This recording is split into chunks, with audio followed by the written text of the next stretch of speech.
So hopefully this is recording. This is Wednesday. It's our third day of the digital learning, and you should have done a couple of assignments.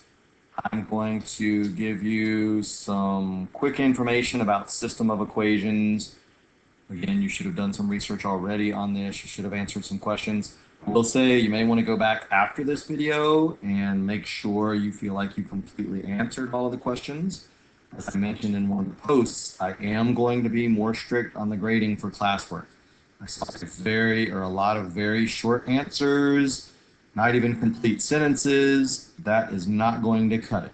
I might be a little more forgiving on this first assignment, the first couple of assignments, because I didn't really go over that. My expectation was that you would understand how to do a research project, so that's my fault. I need to give you more direction, so I'm giving you that right now. So when you answer questions, you need to be thorough, all right? And you need to be accurate. Some of you just have wrong answers in here, I noticed, so that would definitely be wrong. I am going to grade for accuracy as well, since you're going to do the research now. So anyway, a system of equations.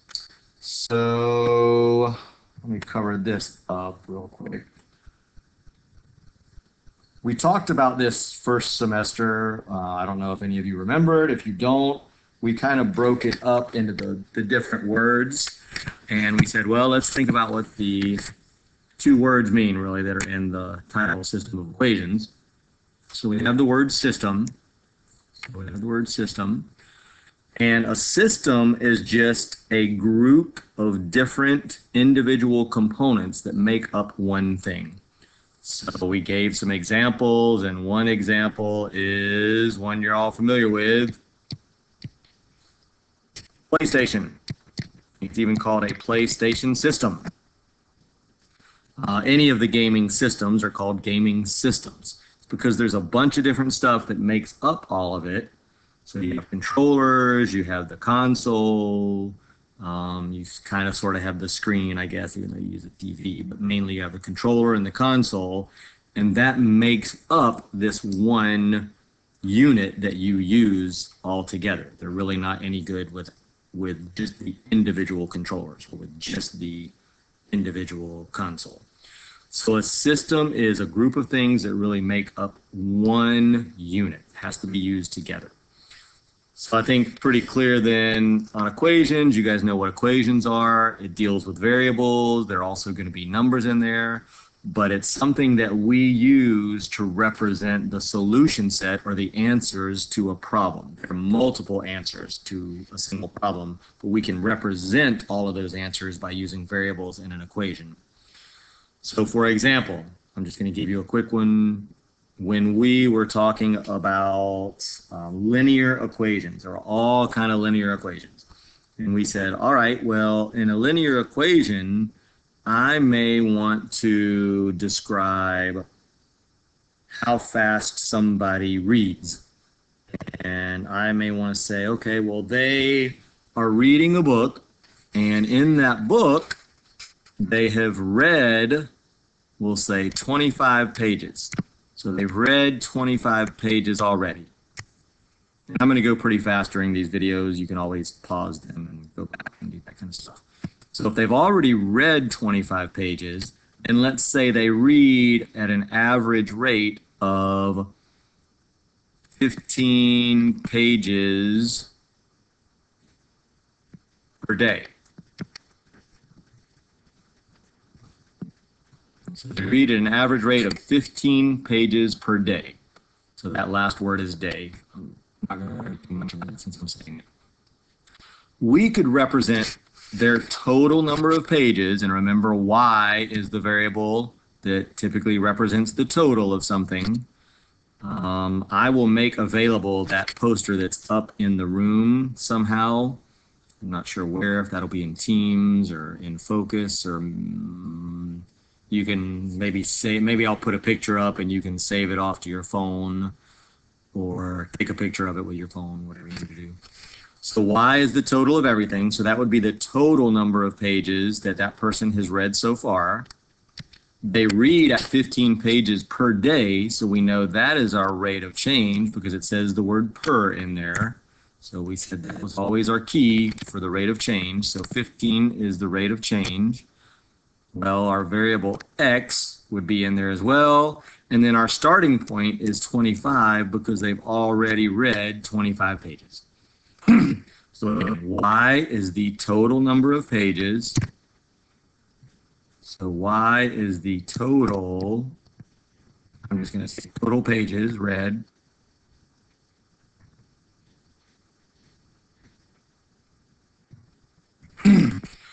X would be the number of days. Remember, X always comes from whatever follows the word per. So X would represent the number of, try to write this a little better this time. So X would represent the number of days. So there's a linear equation. When you graph this, it will look like a straight line. Definition of linear equation. And now we've represented how many days have passed and how many total pages this person will have read. Even though we don't know exactly what day it is to be able to figure that out yet, we can kind of draw a line that would allow us to easily find the solution. All right, so now moving into system of equations. All a system of equations is instead of just having one equation representing that problem, like we have in my first example, we're just going to have two equations. We're going to need two equations in order to solve the problem. So let's move down. Oh, so here's your definition. So a problem with multiple variables and multiple requirements. The multiple requirements are just the equations themselves. So if you're trying to solve for two different things, you're going to need two different equations. That's what the last sentence says. The number of variables typically matches the number of equations. Because you can't solve one equation that has two variables. You can only solve if you have two equations and two variables, or three equations and three variables, or one equation and one variable. Note, the variables stand for the same thing in both equations. Whatever x and y represent in one equation, they will represent in the other equation.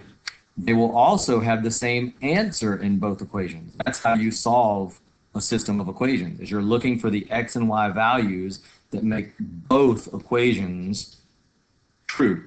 The left side is equal to the right side. So let's scroll down a little bit. So here's a example of a word problem. I'll move this down a little bit. I think I can move it down a little bit. All right. So Nathan and Jalen are doing a walk for charity. So this happens a lot where they do runs or walks to raise money for charities. The event is 7 miles long. Nathan is walking at a rate of 2 miles per hour. So right away, I'm going to make note that I am seeing that word per. All right. I also am going to keep reading, I guess. And has walked 1 mile so far. So he's also walked 1 mile so far. So that's important to know. And then I have Jalen. So Jalen is walking at a rate of 1 mile per hour. So again, different rate. He's walking at a rate of 1 mile per hour, but he's walked 3 miles so far. So walked 3 miles so far. So now I need to figure out what do I do with all of that information. And then I'm going to answer these questions. Who will win the race? And if you say Nathan's going to win the race, when does he catch up with Jalen? If we're truly just answering those two questions, we actually don't even have to set up equations. You could do this in a different way, and you could create a table for Jalen and for Nathan. So you could say, okay, well, I know that I have two different components to this. How fast they're going and how long they've been walking for. So I know after 1 hour, so this will be who?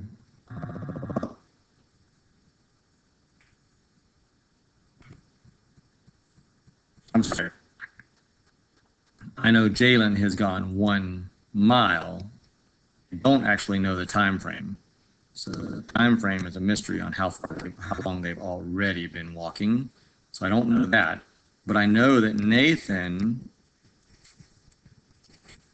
is at 1 mile. Right? Now, at this same point in time, I know Jalen, I'm going to write this in green. Actually, let me see if I can move this just to the side for now. So Jalen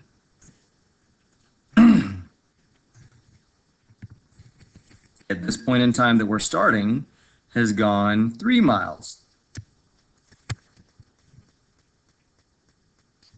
3 miles. I don't know how long they've been walking for. That doesn't really matter to determine who's going to win. I know that Nathan is at 1 mile, Jalen is at 3 miles. Well, now I just need to figure out, okay, well, they've got to go, and this is kind of a key thing too, they've got to walk for 7 miles. That's how long the race is. I'm going to do that in blue since it's not part of either individual. So the race is 7 miles. So that is kind of key information as well. So right now, Nathan is only 1 mile, but he walks a lot faster. He's walking at a rate of 2 miles per hour. So after another hour goes by, he's going to actually be, oh, he's in blue. I should have kept him in blue, huh? So after another hour goes by, he's actually going to be 3 miles into the race. Well, after another hour goes by, so this same hour goes by for both of them, Nathan goes 2 miles, Jalen only goes 1 mile, right? Because Jalen walks at a rate of 1 mile per hour, right there. This is Jalen in green. All right, well, if he only goes 1 mile in that hour, he would be at 4 miles. All right, and then I just keep doing that for each person. So scroll down, get this out of the way. Let me extend it a little bit. There we go. So again, another mile goes by. Nathan's going to go 2 more miles in that hour. I'm sorry, another hour goes by. Nathan's going to go 2 more miles. So now he's at 5. So this is 2 hours later. He's at 5 miles. I could abbreviate 5 miles. And Jalen only goes 1 mile in that hour.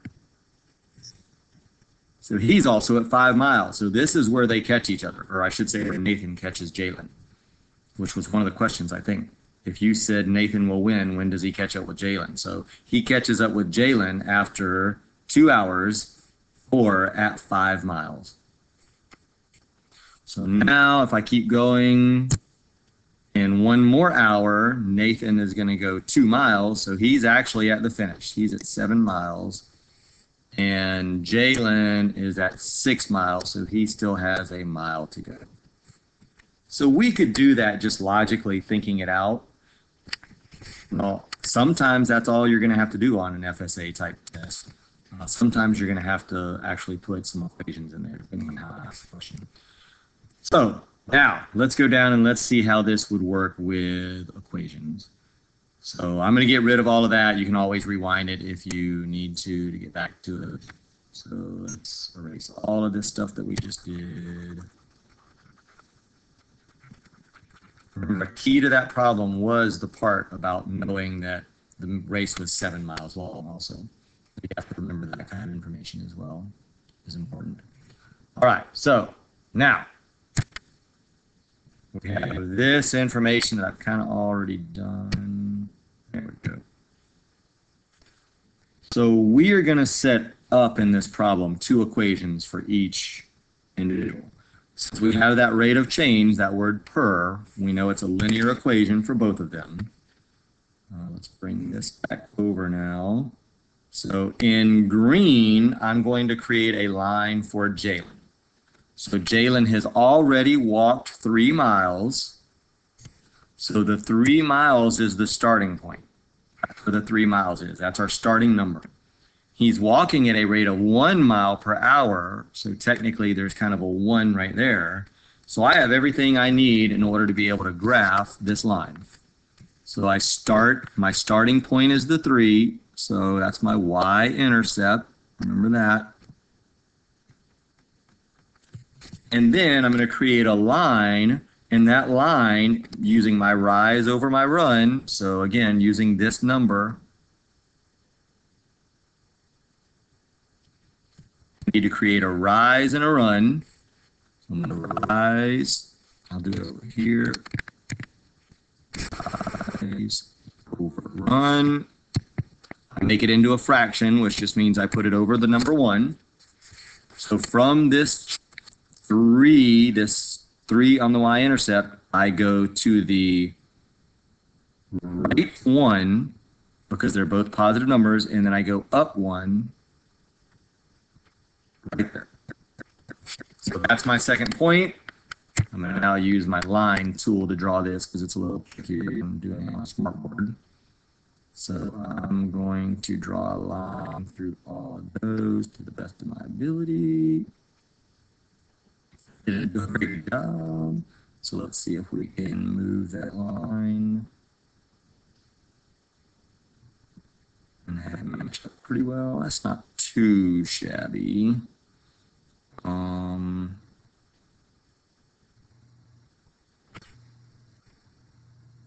There, that's pretty good.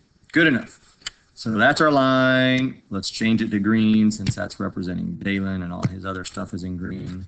So there's Jalen.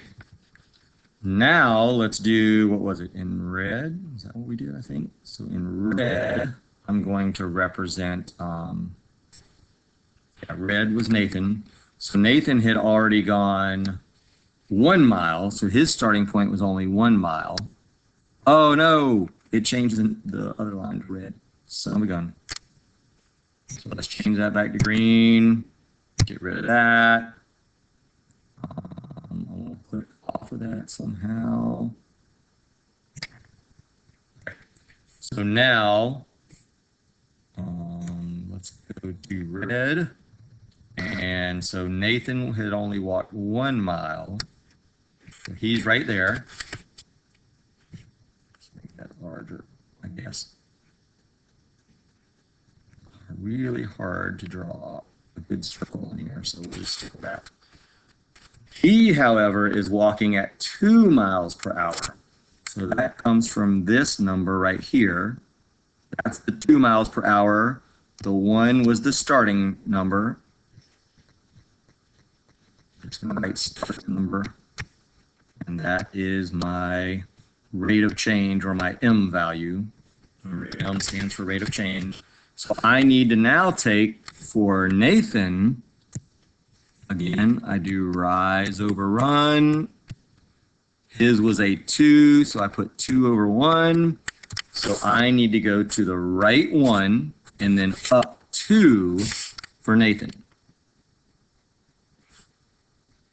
That was not a good one. Oh, but we're going to make the long a little bit better. Right in the middle of that. Oh boy, that's horrible. That's bothering me. That's bothering me. I'm going to do this a different way. Let's make the long a little bit larger so that I can just put a dot.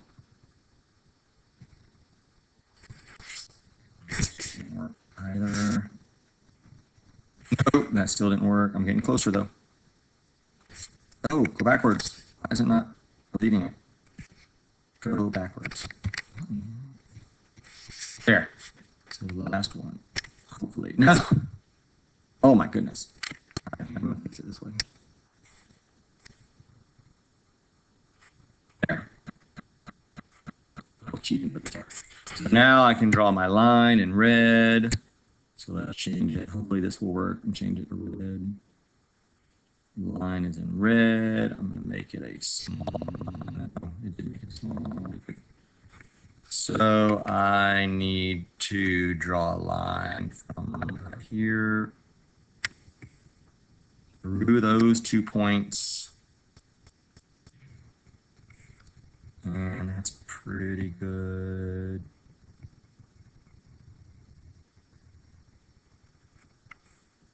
Pretty good. So if you will notice, so now that's my line representing Nathan. So that red line is all of the different points at the race that Nathan could be. And they both, one started at 1 mile already, one started at 3. So after 1, so this down here, so let me write in some other stuff, just hopefully to understand. So these numbers on the x-axis, this is the hours that have passed. Ooh, I didn't want to do that. Right. Click on the pen, click on the blue. There we go. So these numbers down here are the hours. Like, why did that change it to blue?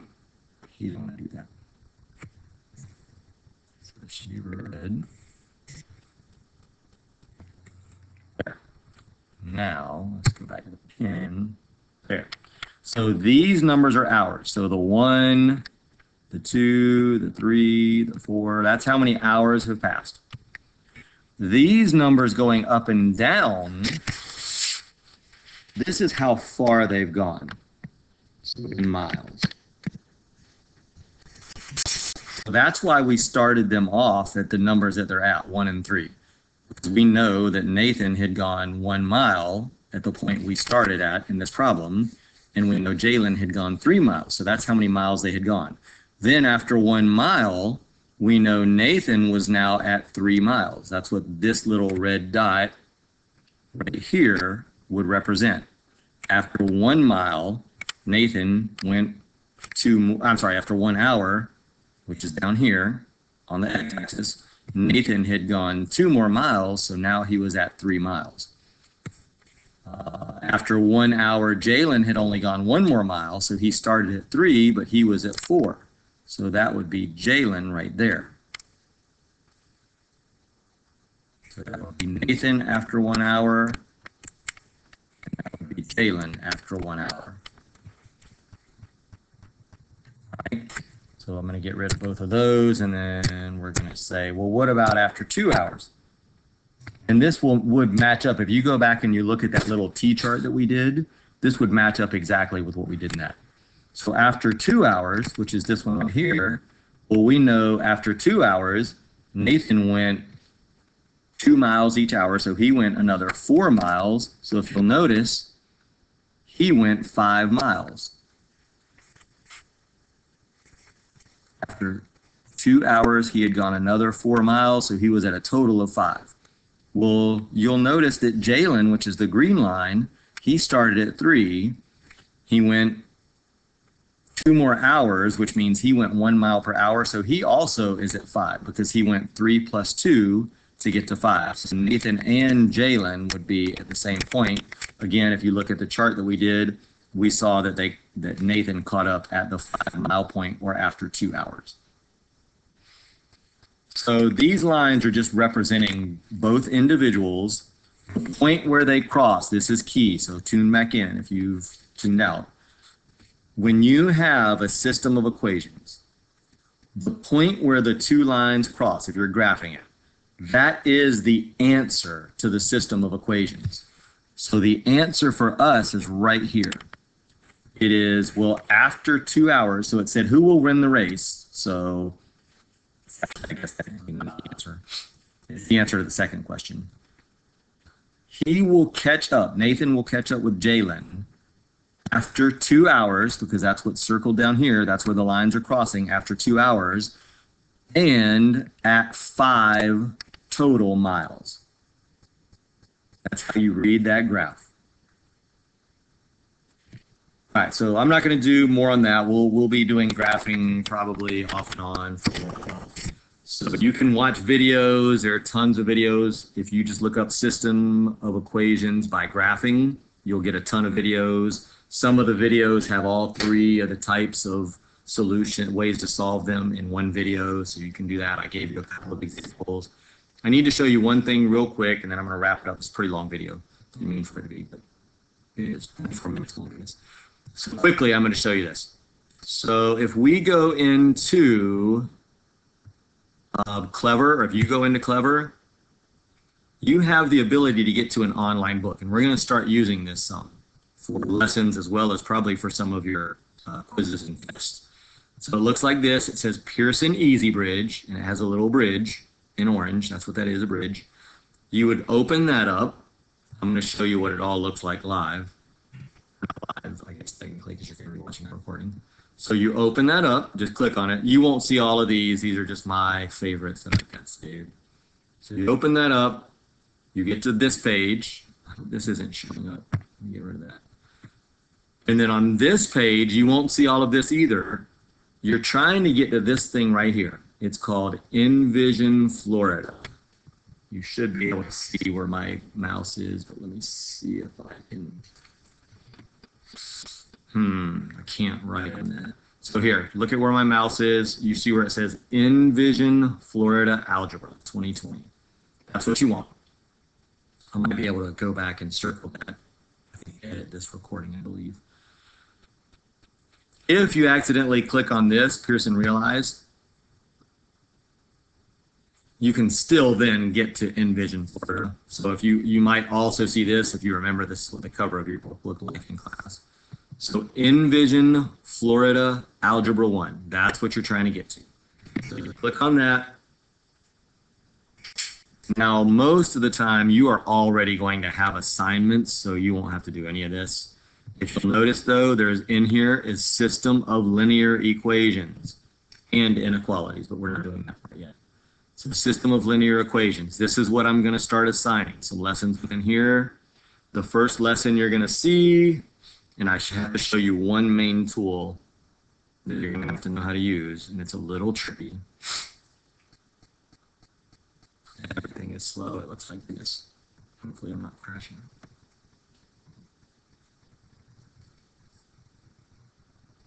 There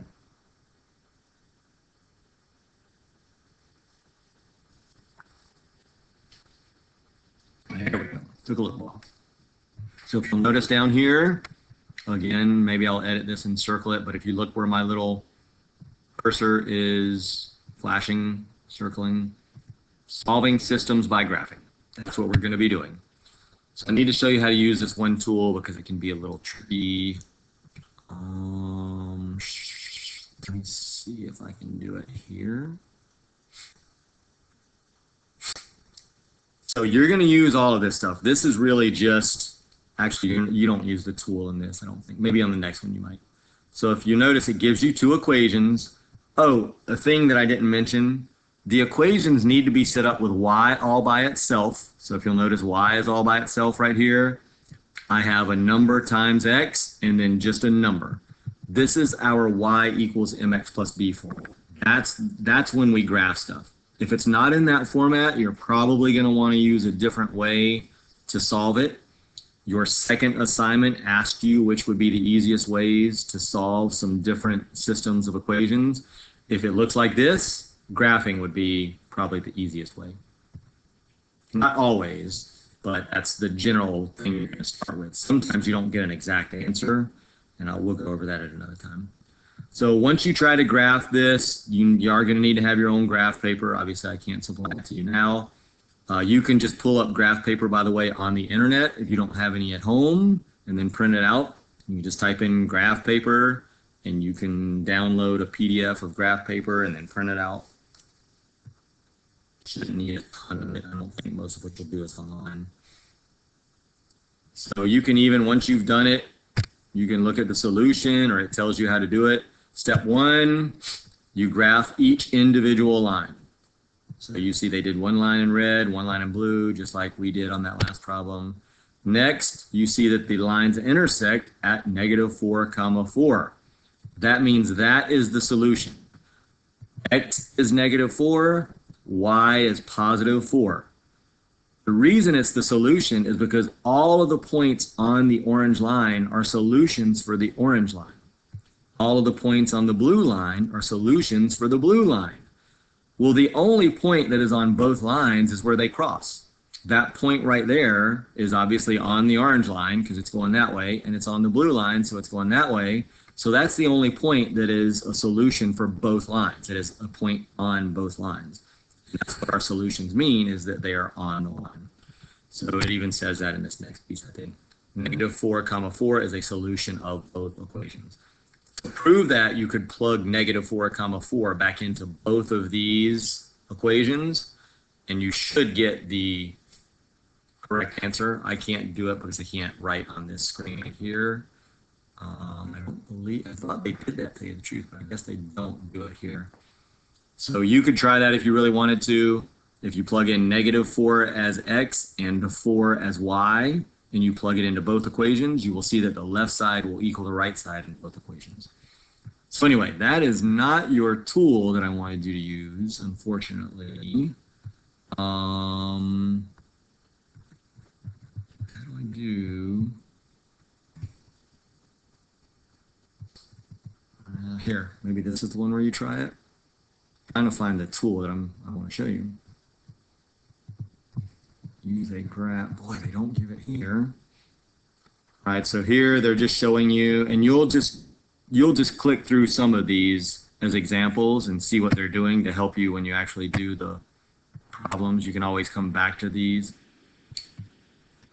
This is giving you, oh, there was a question on one of your assignments that talked about what kind of solutions you could have. Here's one of the answers right here. If you'll notice, the lines are the exact same lines. So if you graph them, one line would be right on top of the other line. When that happens, it says down here, there are an infinite many solutions to the system. So a lot of your answers you can get from this online resource here, as well as videos that you look up. All right, so that wasn't what I wanted.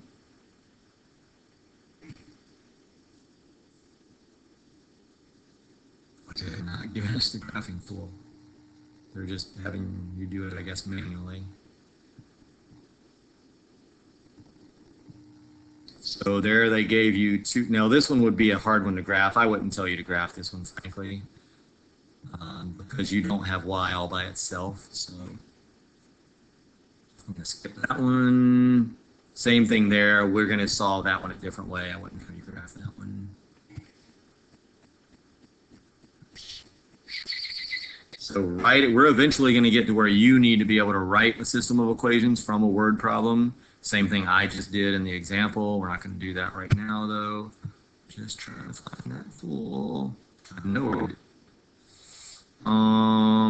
So again, that's giving you another example of that, but not giving you an actual graphing tool to use. This is why we didn't use the book a whole lot, because I wasn't wild about it. None of the examples that they're getting you to do allow you to use the tool that you're supposed to use. I guess that's because they're in the book and we were doing it in the book. But so let's go past all of this stuff. Yeah, let's try this. Probably an online thing.